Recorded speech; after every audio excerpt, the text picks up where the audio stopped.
गोरखपुर हमले की बात करेंगे क्योंकि उसके आरोपी ने एटीएस की पूछताछ में कई अहम और कई बड़े खुलासे किए हैं। हम आपको बता दें कि मुर्तजा ने कबूलनामा किया है और कैमरे पर उसके कबूलनामे में ये बात निकल कर आई है जिसमें वो दावा कर रहा है कि देश में उसे ऐसा लगता है कि मुसलमानों के साथ कुछ गलत हो रहा था। उसने सीए और एनआरसी का जिक्र किया इस कबूलनामे में। यह भी साफ हो गया कि वो दिमागी तौर पर मरने के लिए तैयार होकर आया था। अब आपको सुनवाते हैं आरोपी मुर्तजा का वो कबूलनामा जिससे बहुत सारी थ्योरी साफ हो जाती है। सुनिए इस कबूलनामे। दोनों सामान लेके हम टेम्पो पे चढ़े, 500 रुपये का सामान था। टेम्पो पे चढ़े, टेम्पो से नगर आए, से टेम्पो में नगर से जो है उसने कहा कि हम आपको रिजर्व में गोरखपुर पहुँचा देंगे। तो हमने कहा भाई ठीक है, गोरख ही रात में रुकवा देना। तो वहीं पुलिस है उसी पे हम कुछ अपना कर देंगे कि हम भी चले जाएंगे, काम हो जाएगा, हम भी ना हम रहेंगे ना।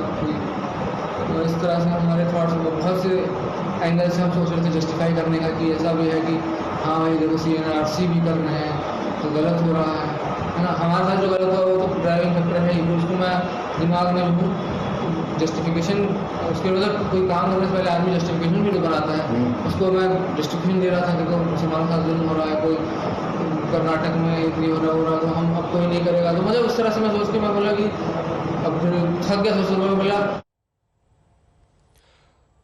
तो देखिए बड़ी जानकारी यही निकल कर आई है कि मुर्तजा अब्बासी इस बात को कबूल करता है कि वो यहां पर प्लानिंग करके आया था और बड़ी बात यह भी उसने कही कि वो मुसलमानों को लेकर देश में जो माहौल है जैसा कि उसे लगता है उसको लेकर परेशान था और इसी बात से परेशान होकर वो कुछ बड़ा करना चाहता था, अपनी जान देना चाहता था।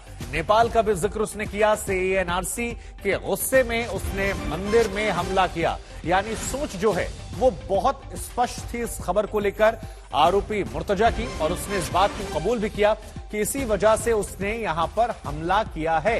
कर्नाटक हिजाब हमले को लेकर भी उसने जिक्र किया कि हिजाब की जो घटना थी उससे भी वो बहुत ज्यादा परेशान था और उसने कहा कि मैं इन तमाम घटनाओं को जब एक साथ देख रहा था तो मैं सो नहीं पा रहा था, इस वजह से यह हमला किया। दोनों सामान लेके हम टेम्पो पे चढ़े, 500 रुपये का सामान था। टेम्पो पे चढ़े, टेम्पो से नगर आए, से टेम्पो में नगर से जो है उसने कहा कि हम आपको रिजर्व में गोरखपुर पहुँचा देंगे। तो हमने कहा भाई ठीक है, गोरख ही रात में रुकवा देना। तो वहीं पुलिस है उसी पे हम कुछ अपना कर देंगे कि हम भी चले जाएंगे, काम हो जाएगा, हम भी ना हम रहेंगे ना।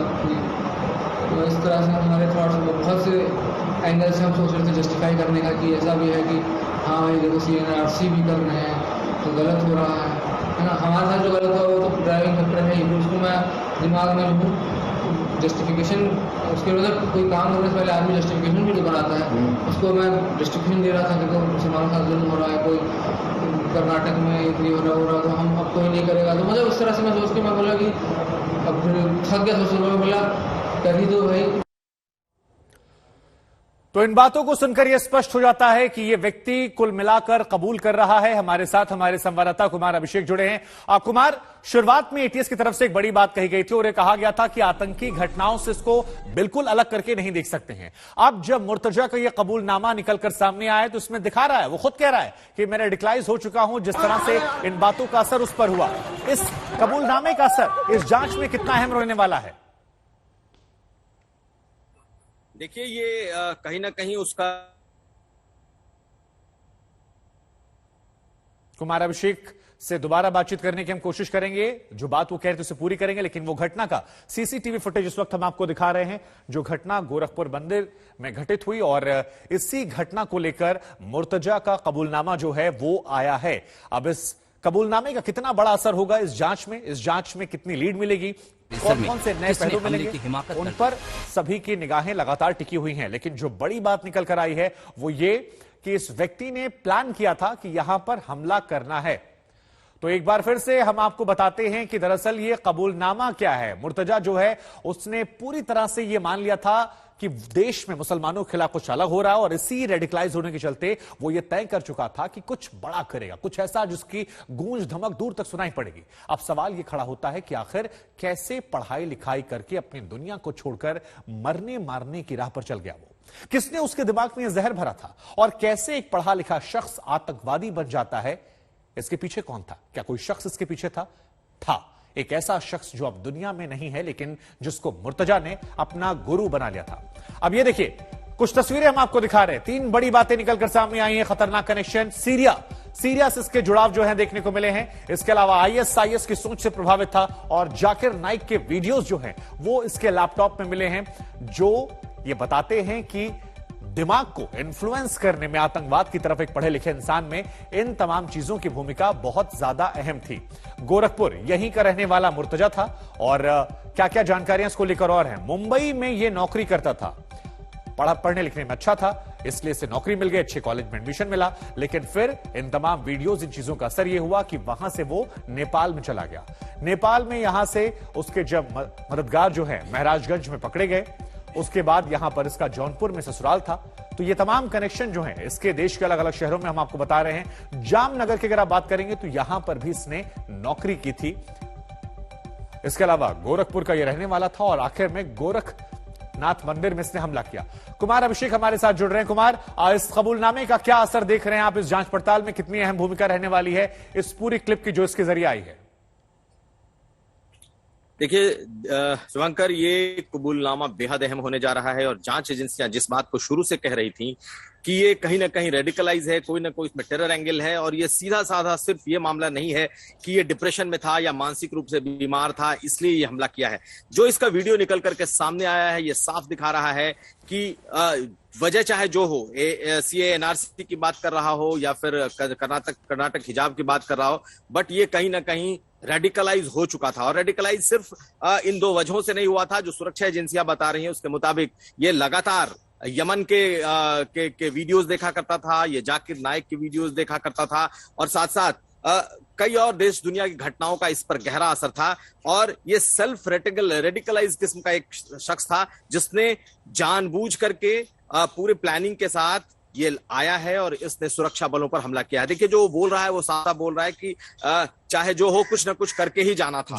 और जो एक बात निकल कर आ रही है बार बार कि उसके पास हथियार बहुत छोटे थे, तो वो उसके पास बेशक बड़े हथियार ना हो, लेकिन हमले का एक तरीका ये भी है कि पुलिस वालों पर हमला करो और उसके बाद उससे हथियार छीन करके और फिर बड़ा हमला करो। तो कुमार अभिषेक, इसी को लेकर अगला सवाल मेरा आपसे है, क्योंकि अखिलेश यादव ने भी ये कहा कि उनके पिता का पक्ष सुनाना चाहिए। पिता उसके बार बार कह रहे हैं कि मानसिक रूप से बीमार है वो, लेकिन अब जो बात आप कह रहे हैं कि देखिए भले ही छोटे हथियारों के साथ आया हो लेकिन मकसद बड़ा था, प्लानिंग बड़ी थी, हथियार छीनने का जिक्र, तो क्या अब इस पर सियासत भी हम देखेंगे? और इसकी प्लानिंग जो थी, हम चाहते हैं एक बार आप दर्शकों को बता दें कि एटीएस के हवाले से, पुलिस के हवाले से क्या बात निकल कर आई है, कैसे इस हमले को बड़ा करना था, शुरुआत छोटे हथियारों के साथ।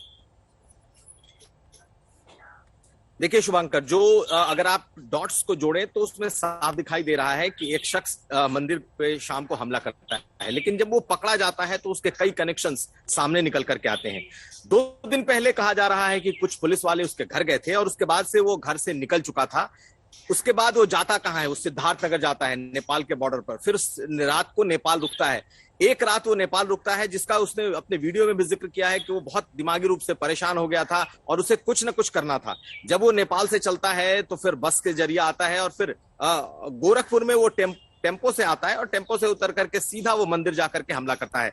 और जब वो उसके इस पूरे कबूलनामे को आप देखेंगे तो उसमें इस बात का वो जिक्र कर रहा होता है कि वो क्यों हमला करना चाह रहा था। यानी कि एक बात तो बिल्कुल साफ निकल करके आ रही है कि वो मंदिर के सुरक्षा गार्ड पर जो उसने हमला किया वो बिल्कुल सोच समझ करके किया है। बेशक उसे अपने परेशानी की बात कही है कि वो सीए एनआरसी से परेशान था, कर्नाटक की घटनाओं से परेशान था, लेकिन जब सुरक्षा एजेंसियों ने उसकी कुंडली खंगाली, यानी कि जब उसका लैपटॉप खंगाला, तो उसमें बहुत सारी ऐसी चीजें मिली हैं जिसमें वो काफी पहले से देश और दुनिया के बड़े जो कट्टरपंथी नेता हैं, इस्लामिक कट्टरपंथी जो लोग हैं, उनको वो फॉलो करता रहा है। जाकिर नायक है, यमन का एक बड़ा मौलवी है, उसका फलाकी, उसको वो फॉलो करता दिखा है। तो कुल मिलाकर जो सुरक्षा एजेंसियां हैं वो भी इस बात का संकेत दे रही हैं कि ये लड़का रेडिकलाइज तो था। अब इसके कनेक्शंस कितने थे इस पर अभी गहन जांच पड़ताल चल रही है, क्योंकि कुछ लोगों को एटीएस ने और दूसरी सुरक्षा एजेंसियों ने उठाया है, इसके संपर्कों की पूछताछ चल रही है। लेकिन जो ये हमला करने आया था वो सुनियोजित था, वो सोच कर आया था, और वो मरने मारने सबके लिए, यानी कि सिर पर कफन बांधने की जो बात होती है ना कि सर पे कफन बांध करके आना, तो वो उस तरीके से वो वहां पर पहुंचा था। तो इसके पीछे की और वजह क्या है, इस पर और सुरक्षा एजेंसियां भी मुझे लग रहा है कि काम कर रही हैं। और ये पूरी बड़ी बात जो आपने कही कि सिर पर कफन फैक्ट्स बांध कर आने निकलना, बाकी मतलब एक मकसद के साथ निकलना, वो मकसद क्या था? दहशत फैलाना। आपको ये समझना पड़ेगा। कुमार अभिषेक, आप बने रहिए हमारे साथ, हम आपके पास लौटेंगे, लेकिन दर्शकों को बता दें कि गोरखपुर हमले के आरोपी ने एटीएस की पूछताछ में कई और भी बड़े खुलासे किए हैं। मुर्तजा का कबूलनामा जो है वो कैमरे पर सामने आया है और उसमें वो दावा कर रहा है कि मुसलमानों के साथ उसे ऐसा लगता है कि गलत हो रहा है। सीए एनआरसी का भी उसने जिक्र किया। इस कबूलनामे से यह भी साफ हो गया कि वो दिमागी तौर पर मरने के लिए तैयार होकर आया था, जो बात यहां पर कुमार अभिषेक भी कह रहे थे, सर पर कफन बांधकर निकलना। हम आपको सुनाते हैं मुर्तजा का वो कबूलनामा।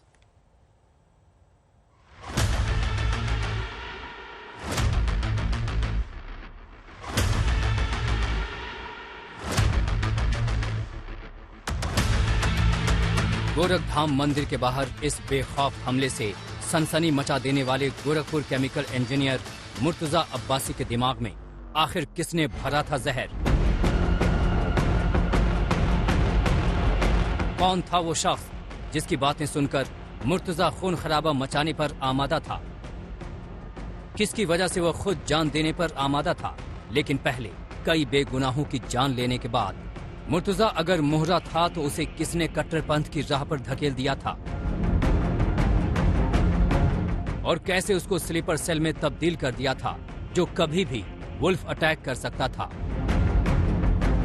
पुलिस से लेकर एटीएस और सुरक्षा एजेंसियां खुद को मानसिक रूप से कमजोर बता रहे मुर्तजा अब्बासी के दिमाग को पढ़ने की कोशिश कर रही हैं। लेकिन आज हम आपको बताएंगे कि कैसे मुर्तजा आतंक की राह पर आगे बढ़ा था और किसकी बातें सुनकर वो सुरक्षा के लिए खतरा बन गया था। किसकी बातों से प्रभावित था मुर्तजा? किसकी सीख को उसूल मानता था मुर्तजा? आतंक की राह मुर्तजा को किसने दिखाई? कौन था मुर्तजा का गुरुदेव?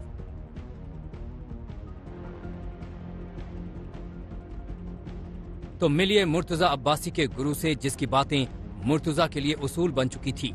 एटीएस की पूछताछ में खुद मुर्तजा ने जिसको अपना गुरु बताया था, एक ऐसा शख्स जिसको दुनिया एक खतरनाक आतंकी के रूप में पहचानती है और जो मौत की नींद सुलाया जा चुका है। नाम इमाम अनवर अल हलाकी, संगठन अल कायदा, नागरिकता यमन अमेरिकी, काम धर्म के नाम पर आतंक फैलाना। ढेर किया गया साल 2011 में। जी हाँ, इमाम अनवर अल हलाकी को ही मुर्तजा अब्बासी अपना गुरु मानता था। मुर्तजा आईआईटी में पढ़कर तरक्की की राह पर बढ़ने की जगह अपने लैपटॉप पर अल कायदा के इस सबसे खतरनाक आतंकी के वीडियो देखा करता था। मुर्तजा जब 20 साल का था तभी हलाकी को अमेरिकी के कमांडो ड्रोन हमले में ढेर कर चुके थे। लेकिन मुर्तजा इंटरनेट पर अपने इस गुरु के भाषण देखता था।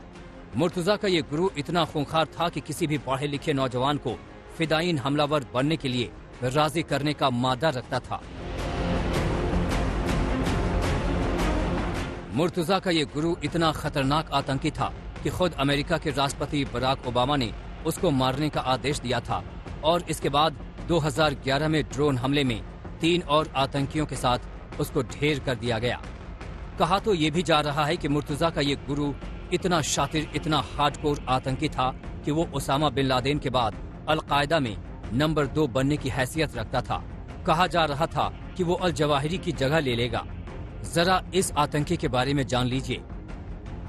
वो अंग्रेजी में तकरीर करता था, ब्लॉग लिखता था, किताबें लिखता था, स्टडी सेशन लेता था, तकरीरें करता था।